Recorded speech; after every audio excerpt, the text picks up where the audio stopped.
Welcome to the NSIC Spotlight, the voice of the NSIC student athletes, powered by gpac. gpac, growing people and companies. I'm your host, Nick Cornder, Assistant Commissioner at the Northern Sun. Today, we are joined by Kyle Walljasper of the undefeated and number 19 ranked UMD football team. Kyle, thanks for joining us on the Spotlight. Thanks for having me. Appreciate it. All right, let's get started by you telling us a little bit about yourself. Yeah, so I'm from Fond du Lac, Wisconsin. I'm a junior academically, and then on the field a sophomore, and I'm majoring in chemical engineering.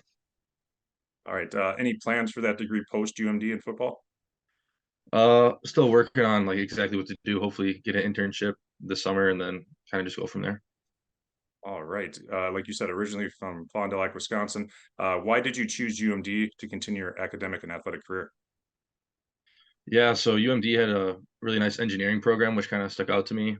And then meeting with Coach Vogler and Coach Weezy, I just kind of liked what they had to offer offensively, and I thought I could be a good fit. All right, a special event UMD puts on every year is their Military Appreciation Day. You've been a part of a few of these already. Talk about the event and the atmosphere surrounding it. Yeah, that's probably our biggest game of the year. We get a lot of alumni, military personnel, family, kind of just everyone comes out to support us that game. Uh, Operation One Voice does a really good job of putting on a lot of events just throughout the week, preparing us for that game. We had a really nice speaker this year who told us a story, got us pretty juiced up, and Coach Weezy works well with the Operation One Voice to just set up a really nice big game for us. Yeah, just it's a phenomenal event. If you have not been there, try to make it to next year's Military Appreciation Day. I know those flyovers have to get you pumped up before the game. Yeah, that was pretty sick. They're pretty low this year. It was pretty loud and awesome. That's a great event. So glad you got to be a part of that. As you mentioned, you're a redshirt sophomore. Last year, you were used more in a wildcat formation before taking over the starting role at quarterback. At near an eighth of a ton, how would you describe your style of play out there on the field? Yeah, obviously, physical would be the way I'd describe it, but also when I can, just try and distribute the ball to all the other playmakers that we have on the field, so they can get out in space and just create opportunities.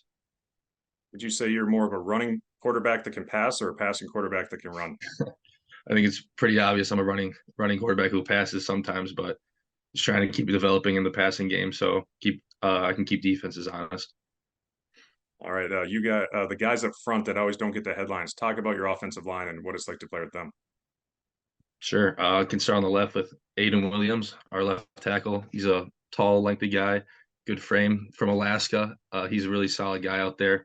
Left guard, we got Justin Hull, really good guy and loves to pull. It's a little jokey guy. He's really good at pulling on the edge. He's played some right tackle too, stepping up for us. I'd say the leader of our O line is Trey Cahalan. He brings a lot of juice, a lot of leadership, and he's probably our best O lineman this year. He's a stud. Hopefully, he can make it to the next level next year. Eric Johnson at right guard. He loves quarterback sneak. So if you see us sneaking the ball out there, just know he's happy. He's a really physical guy, strong guy in the weight room, and it's fun to watch him play. Right tackle, we got Tate Kongsjord, who's filling in for Joey Grillo, who hopefully can get healthy soon. But Tate's done a really good job of stepping up as a redshirt freshman and being confident playing. Small world. I believe Cogsworth's dad, Lloyd, played with me at Crookston about 20 years ago. Really?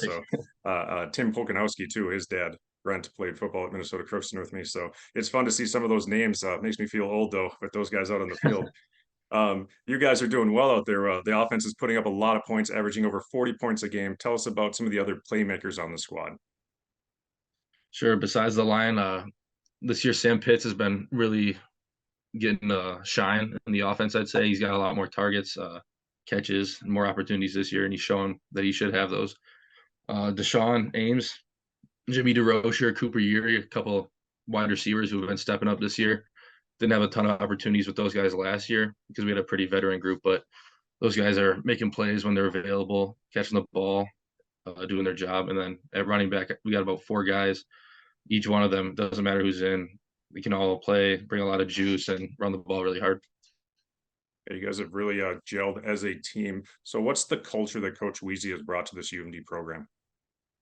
Yeah, I think it's just physical football and playing together. Those are the two biggest things. I think that shows up on the offensive side and the defensive side. We rotate, I'd say, a good amount on both sides of the ball, but everyone's just playing for one another and we're just going to be try and be more physical than the other team and just outlast you. Off to a 4-0 start, 3-0 in the NSIC. It's homecoming week as you take on a pair of playoff teams from last year in Winona State at noon this Saturday before heading to Wayne State the following week.